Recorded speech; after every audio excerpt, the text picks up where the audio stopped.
Lu ngerasa bangga karena semua orang bilang lu baik. Lu ngerasa terhormat karena lu selalu ada buat orang lain dan gak pernah nolak permintaan mereka. Gua kasih tahu satu kebenaran pahit yang bakal mengubah cara lu melihat diri lu sendiri selamanya. Itu bukan kebaikan, itu ketakutan. Lu bukan orang baik, lu cuma orang yang takut ditolak, takut gak disukai, dan takut menghadapi konflik. Lu udah jadi budak dari ekspektasi orang lain. Dan yang paling tragis, lu bahkan gak sadar lu lagi diperbudak. Di video ini, gua bakal bongkar tuntas kenapa sifat gak enakan bakal bikin hidup lu hancur total. Gua bakal kasih tahu lu gimana cara berhenti jadi keset kaki sebelum lu kehilangan harga diri lu sepenuhnya. Dan yang paling penting, gua bakal tunjukin gimana cara membangun kehidupan yang lu kontrol sendiri, bukan dikontrol sama ekspektasi orang lain. Dan gua kasih peringatan keras. Video ini bakal bikin lu sangat-sangat gak nyaman. Kenapa? Karena gue bakal kasih cermin tepat di depan muka lu. Dan apa yang lu lihat di cermin, itu mungkin bakal bikin lu marah, sedih, atau bahkan denial. Tapi lebih baik lu sakit hati sekarang daripada menyesal seumur hidup. Kalau lu merasa tersinggung dengan apa yang gue omongin nanti, itu bagus. Artinya gue lagi ngena ke saraf yang tepat. Dan saraf itu perlu disentuh supaya lu bisa bangun dari tidur panjang lu. Selamat datang di Realita.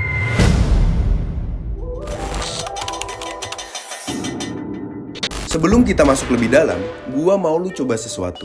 Gua mau lu jujur sama diri lu sendiri. Nggak usah jawab ke gua, jawab aja ke diri lu sendiri. Berapa kali minggu ini lu bilang iya, padahal dalam hati lu pengen banget bilang enggak? Berapa kali lu rela batalin rencana pribadi lu? Gym, belajar, istirahat, bahkan tidur. Cuma karena ada orang yang butuh lu. Berapa kali lu ngasih duit ke orang yang lu tahu nggak bakal dibalikin, tapi lu tetap kasih karena lu nggak enak? Berapa kali lu dipanggil tengah malam buat dengerin curhat orang, padahal besok lu ada urusan penting? Dan yang paling penting, kapan terakhir kali orang nanya kabar lu? Lu gimana bro? Dengan tulus ya. Kalau lu jawab nggak tahu atau nggak inget buat pertanyaan terakhir, selamat, lu udah masuk kategori budak sosial level akut. Dan percaya sama gue, kondisi lu jauh lebih parah daripada yang lu kira.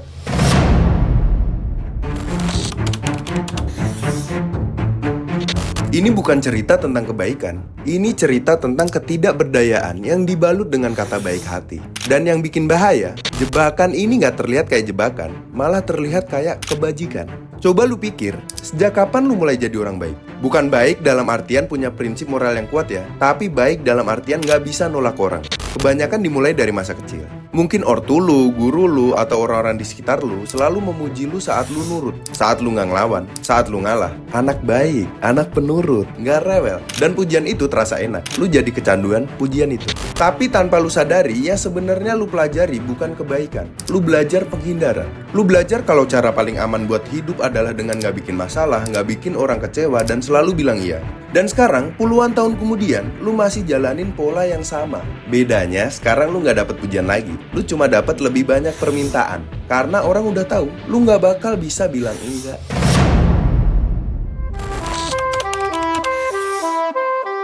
Sekarang, kita masuk ke bagian yang paling penting. Kenapa lu gak bisa lepas dari pola ini? Kenapa meskipun lu tahu lu lagi dimanfaatkan, lu tetap aja gak bisa nolak? Dalam psikologi, ini disebut people pleasing syndrome, atau dalam istilah klinis, lebih dikenal sebagai sosiotropi.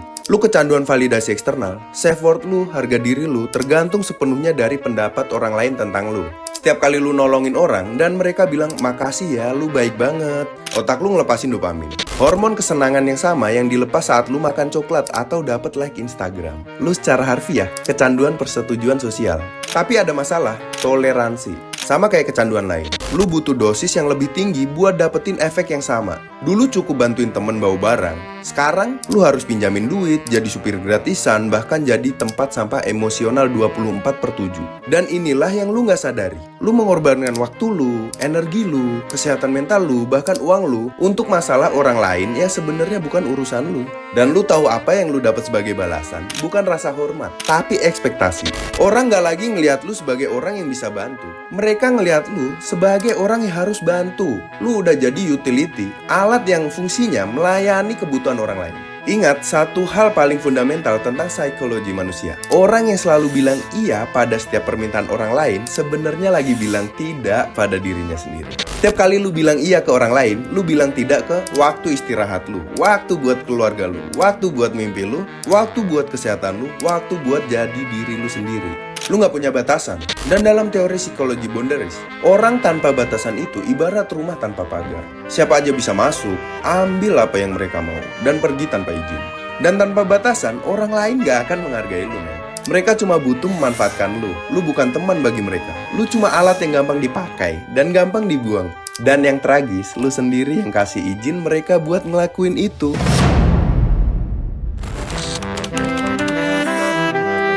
Sekarang, gua mau bongkar ilusi paling berbahaya yang lu percaya. Lu pikir dengan jadi orang baik, lu lagi investasi dalam hubungan. Lu pikir suatu hari nanti saat lu butuh bantuan, semua orang yang pernah lu tolong bakal ada buat lu.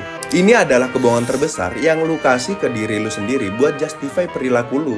Kenyataannya, hubungan yang dibangun atas dasar ketidakseimbangan itu gak sustainable. Psikologi Henry Stack Sullivan udah bilang dari tahun 1953, hubungan sehat itu butuh timbal balik. Saat satu pihak selalu ngasih dan pihak lain selalu nerima, yang terjadi bukan hubungan, tapi parasitisme. Dan parasit itu pandai menjaga hostnya tetap hidup. Mereka kasih lu sedikit pujian, sedikit perhatian palsu, sedikit makasih yang manis di telinga supaya lu tetap mau ngasih. Tapi mereka gak pernah bener-bener peduli sama lu.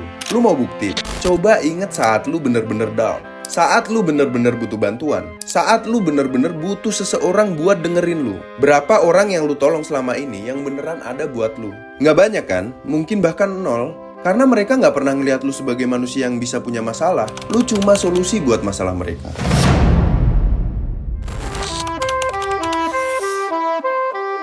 Sekarang, gua mau ngomongin hal yang paling lu takutin.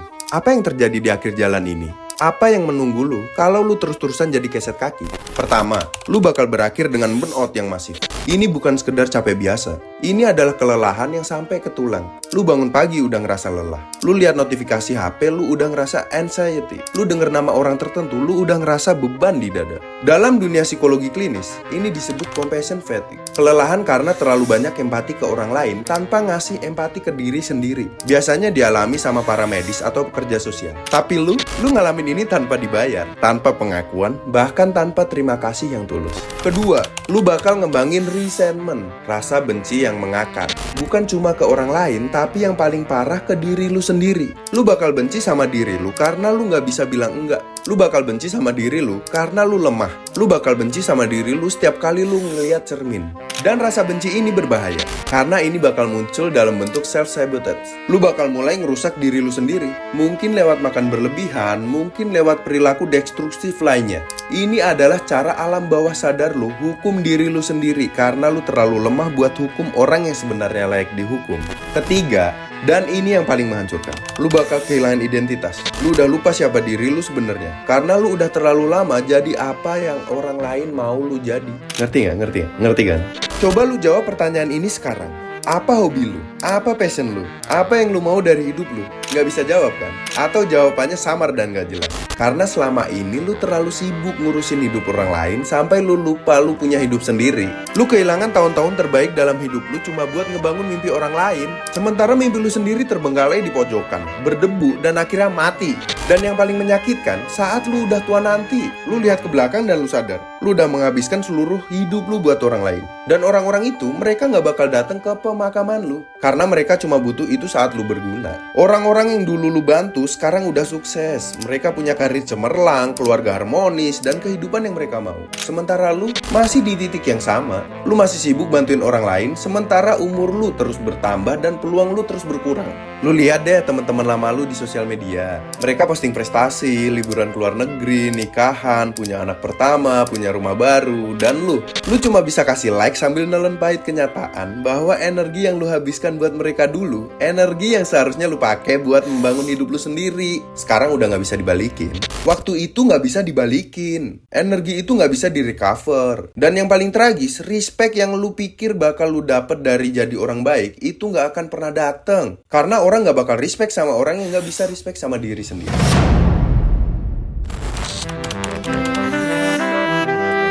Tapi sebelum kita masuk ke solusi, lu harus paham dulu akar masalah sebenarnya.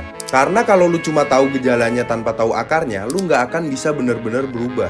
Akar dari people pleasing itu adalah ketakutan fundamental tentang kelayakan. Deep down, lu percaya kalau lu nggak layak dicintai apa adanya. Lu percaya kalau lu harus mendapatkan kasih sayang dan penerimaan dengan jadi berguna. Ini biasanya berakar dari childhood conditioning. Mungkin ortu lu cuma ngasih perhatian saat lu dapet nilai bagus. Mungkin lu cuma dipuji saat lu nurut. Mungkin kasih sayang di keluarga lu bersifat kondisional. Ada syarat dan ketentuannya. Dan tanpa lu sadari, lu internalize belief ini. Gua cuma bernilai kalau gua berguna. Ini adalah core belief yang ngeracunin seluruh cara lu ngelihat diri lu sendiri. Attachment theory dari John Bowlby menjelaskan ini dengan sempurna. Anak yang tumbuh dengan anxious attachment style, yang selalu khawatir ditinggalin, akan jadi adult yang constantly seeking validation dan takut konflik. Dan lu tahu apa yang paling ironis? Dengan terus-terusan trying to please everyone, lu sebenarnya lagi confirm fear lu sendiri. Lu bilang ke universe, gua nggak layak dicintai apa adanya, makanya gua harus jadi berguna. Dan universe kasih lu exactly apa yang lu minta. Hubungan transaksional di mana lu cuma dihargai karena utility lu.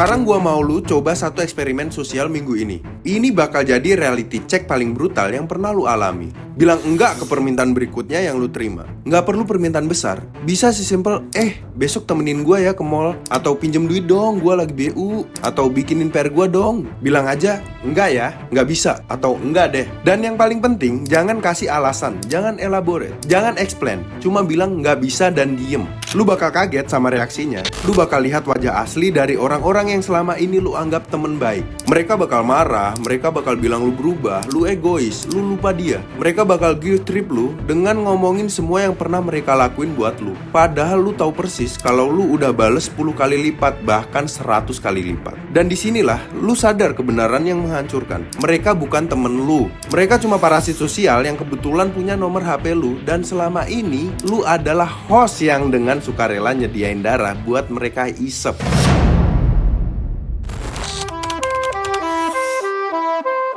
Sekarang kita masuk ke bagian yang terpenting. Gimana cara keluar dari siklus ini? Gimana cara berhenti jadi budak sosial dan mulai jadi tuan dari hidup lu sendiri? Dunia nggak butuh lebih banyak orang baik yang lemah dan bisa diinjak-injak. Dunia butuh orang yang punya prinsip, punya tulang punggung, dan berani bilang enggak. Lakukan 5 hal ini kalau lu serius mau berubah. Langkah 1, stop menjelaskan diri. Ini adalah foundation dari segalanya. Kalau lu mau nolak, bilang aja nggak bisa. Titik, selesai. Lu nggak perlu kasih alasan panjang lebar. Kenapa? Karena penjelasan itu tanda kalau lu ngerasa bersalah karena punya hak atas waktu lu sendiri. Dan guilt itu nggak rasional, bro. Lu nggak perlu justify kenapa lu nggak mau ngabisin energi lu buat urusan yang bukan tanggung jawab lu. Contoh nih, maaf ya, gue nggak bisa bantu, soalnya gue lagi ada urusan keluarga yang mendadak, bla bla bla bla bla bla bla bla bla bla bla. Stop. Dan harusnya lu cuma jawab nggak bisa. Udah, titik. Atau kalau lu mau lebih soft, nggak bisa kali ini, selesai. Nggak ada elaborasi, nggak ada justifikasi. Udah, stop. Dan ini krusial, jangan kasih false excuse juga. Jangan bilang gua sakit kalau lu nggak sakit. Karena itu malah nge-reinforce belief bahwa lu butuh alasan valid buat nolak. Lu nggak butuh alasan valid. Gua nggak mau, itu aja udah cukup valid kok. Dan satu lagi, jangan bilang maaf kalau lu nggak salah apa-apa. Langkah 2, sadari dan tegaskan nilai lu.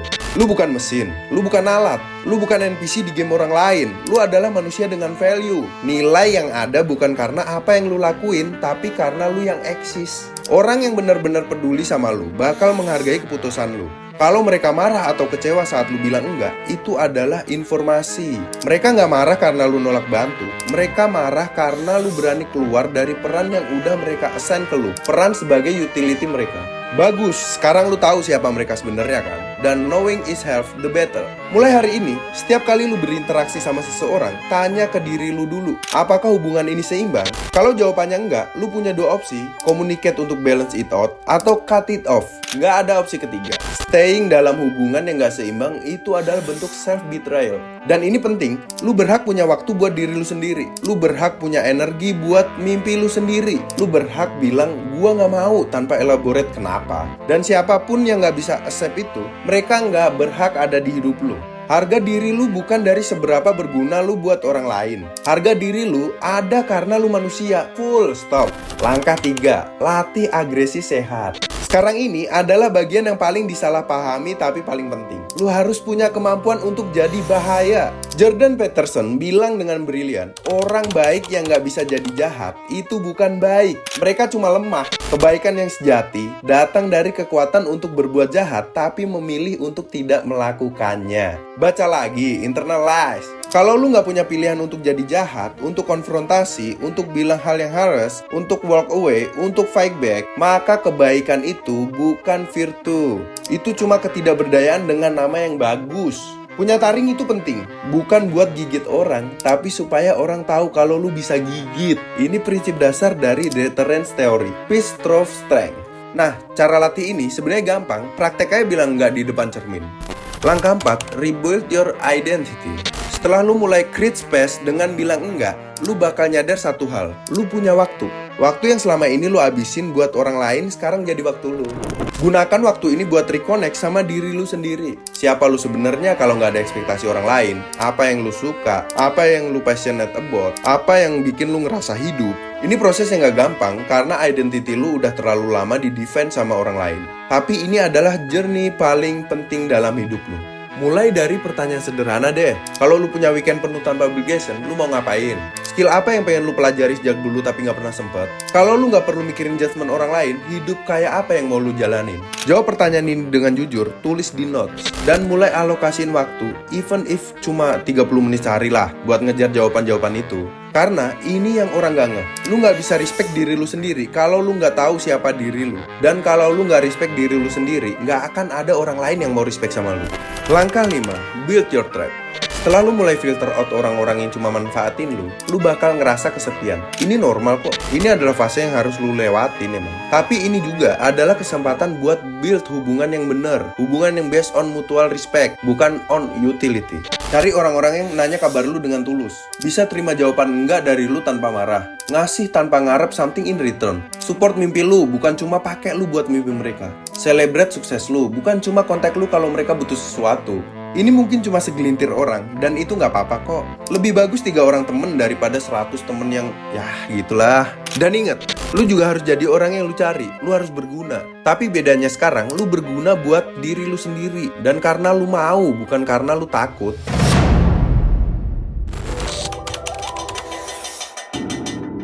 Lu tahu apa yang terjadi saat lu mulai terapin semua ini? Saat lu mulai punya batasan dan tegasin batasan itu, perubahan yang bakal lu alami itu luar biasa banget.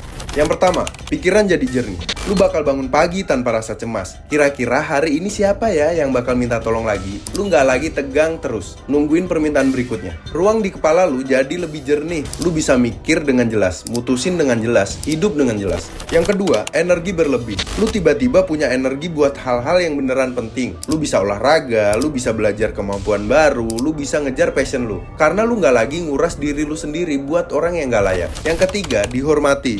Ini ironis tapi nyata. Orang mulai lebih menghormati lu. Kenapa? Karena kelangkaan itu menciptakan nilai. Waktu dan energi lu sekarang berharga karena lu gak asal kasih ke sembarang orang. Dan orang yang lu kasih waktu dan energi, mereka lebih menghargainya. Yang keempat, hubungan yang tulus. Orang-orang yang salah bakal pergi. Dan itu adalah berkat terbesar yang bisa lu terima. Mereka nyaring diri mereka sendiri keluar dari hidup lu. Lu gak perlu buang energi buat putus hubungan sama mereka. Mereka pergi sendiri begitu lu berhenti berguna. Dan yang tinggal, orang-orang yang benar-benar peduli. Hubungan lu jadi lebih dalam, lebih bermakna, lebih asli. Karena hubungan itu dibangun atas dasar siapa diri lu, bukan apa yang bisa lu lakuin buat mereka. Yang kelima, harga diri. Ini yang paling penting. Lu mulai menghargai diri lu sendiri. Lu mulai suka sama orang yang lu lihat di cermin. Karena orang itu punya integritas. Orang itu punya batasan. Orang itu tahu nilai dirinya sendiri. Dan penghargaan diri ini memancar keluar. Ini mengubah cara lu membawa diri, cara lu ngomong, cara lu ambil keputusan. Lu jadi menarik dengan cara yang berbeda. Bukan karena lu berguna, tapi karena lu utuh.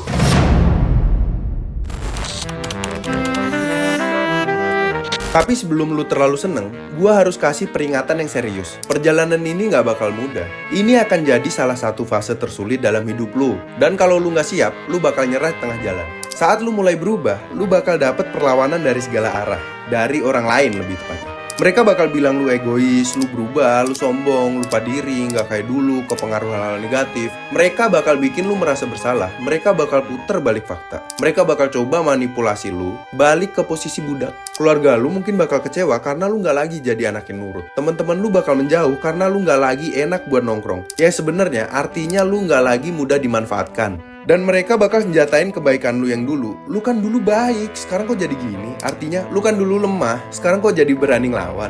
Tapi yang lebih berbahaya adalah perlawanan dari dalam diri lu sendiri.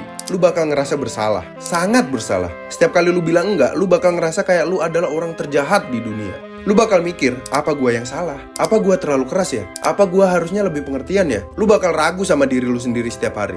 Dan kadang tengah malam, lu bakal pengen balik ke kebiasaan lama. Karena kebiasaan lama itu familiar. Kebiasaan lama itu nyaman. Meskipun itu membunuh lu perlahan, setidaknya lu tahu apa yang bakal terjadi. Cara bertahan di fase ini, nulis jurnal. Tulis setiap kali lu berhasil bilang enggak. Tulis gimana rasanya. Tulis reaksi orang. Tulis kemajuan lu. Ini jadi bukti kalau lu bisa lakuin itu. Kalimat penguat. Punya kalimat yang lu ulangin ke diri lu sendiri saat lu lemah. Contoh, gua nggak berutang penjelasan ke siapapun tentang gimana gua nggunain waktu gua. Atau bilang enggak ke mereka artinya bilang iya ke diri sendiri. Sistem pendukung. Punya setidaknya satu orang yang ngerti perjalanan lu. Seseorang yang bisa ingetin lu kenapa lu mulai ini saat lu hampir nyerah. Ingat sakitnya. Saat lu pengen nyerah, ingat gimana rasanya jadi budak. Ingat gimana rasanya kelelahan total. Ingat gimana rasanya kehilangan diri lu sendiri. Rasa sakit adalah motivator yang kuat. Dengar baik-baik. Rasa bersalah yang lu rasain itu bukan kompas moral. Itu cuma pemrograman. Itu cuma kebiasaan lama yang masih jalan di latar belakang. Lu udah diprogram selama puluhan tahun buat ngerasa bersalah kalau lu prioritasin diri lu sendiri. Dan sekarang lu lagi program ulang diri lu. Pemrograman ulang itu menyakitkan, tapi perlu. Rasa bersalah itu hanya bukti kalau lu udah terlalu lama dikondisikan buat ngejalanin kehendak orang lain. Itu bukan tanda kalau lu salah, itu tanda kalau lu lagi di jalur yang benar. Dalam beberapa bulan, rasa bersalah itu bakal memudar. Dan yang tersisa adalah sesuatu yang lu gak pernah tahu lu bisa punya, yaitu kebebasan. Kebebasan buat jadi diri lu sendiri. Kebebasan buat ngejar mimpi lu. Kebebasan buat bilang iya karena lu mau, bukan karena lu takut. Kebebasan buat hidup dengan cara lu sendiri.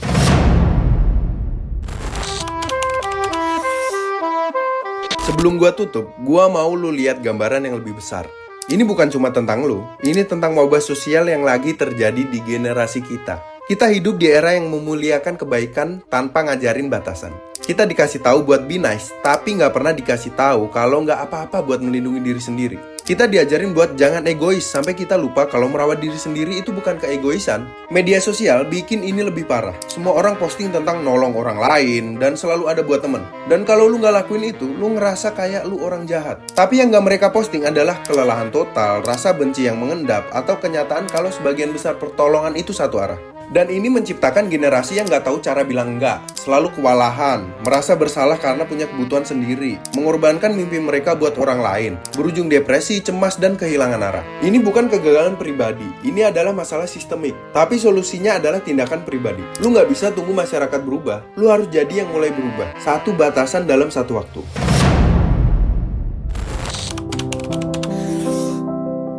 Jadi, sekarang lu ada di persimpangan, lu ada di titik di mana lu harus pilih. Jalan kiri, familiar tapi mematikan. Terus jadi orang yang baik, terus bilang iya, terus jadi keset kaki. Dan perlahan tapi pasti, lu bakal kehilangan diri lu sendiri. Lu bakal berakhir di usia 40, 50, 60 dengan rasa sesal yang mendalam. Kenapa gua nggak hidup untuk diri gua sendiri? Jalan kanan, asing tapi membebaskan. Mulai bangun batasan, mulai bilang enggak, mulai hargai diri lu sendiri. Dan yakin ini akan sulit. Lu akan kehilangan orang, lu akan hadapi kritik. Tapi lu bakal dapetin sesuatu yang jauh lebih berharga, yaitu diri lu sendiri. Pilihan ada di lu, dan apapun yang lu pilih, lu harus hidup dengan konsekuensinya. Tapi gue kasih tahu satu hal terakhir. Kalau lu pilih jalan kanan, lu gak akan menyesal. Mungkin lu akan berjuang, mungkin lu akan terluka, tapi lu gak akan menyesal. Karena di akhir hidup lu gak akan tanya seandainya gue lebih baik ke orang lain. Lu akan tanya seandainya gue lebih baik ke diri gue sendiri. Mulai hari ini, sekarang juga lakukan satu hal. Bilang enggak ke permintaan berikutnya yang lu terima hari ini. Nggak peduli sekecil apapun itu. Nggak peduli sepenting apa orangnya. Bilang aja enggak. Nggak perlu dramatis, nggak perlu lu jelasin. Cuma sederhana aja. Nggak bisa. Dan rasakan apa yang terjadi. Rasakan ketakutannya, rasakan rasa bersalahnya, rasakan kebebasannya. Karena perasaan itu, perasaan yang lu rasain saat lu berhasil pertahankan batasan lu untuk pertama kalinya setelah sekian lama. Perasaan itu adalah awal dari kebebasan lu.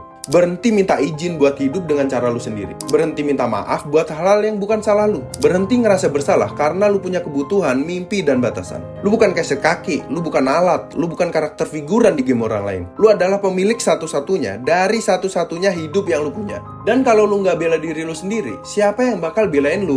Selamat datang di realita. Selamat datang di kehidupan yang lu kontrol sendiri. Selamat datang di kebebasan. Ini bakal jadi perjalanan sulit yang lu jalani, tapi ini juga bakal jadi perjalanan yang paling penting. Diri lu yang lama sedang mati, biarkan dia mati. Yang lahir adalah seseorang yang lebih kuat, seseorang yang lebih bebas, seseorang yang tahu nilainya sendiri. Sampai jumpa di video berikutnya, dan ingat, setiap enggak ke orang lain adalah iya ke diri lu sendiri. Hidup lu, aturan lu, pilihan lu. Selamat datang di realita.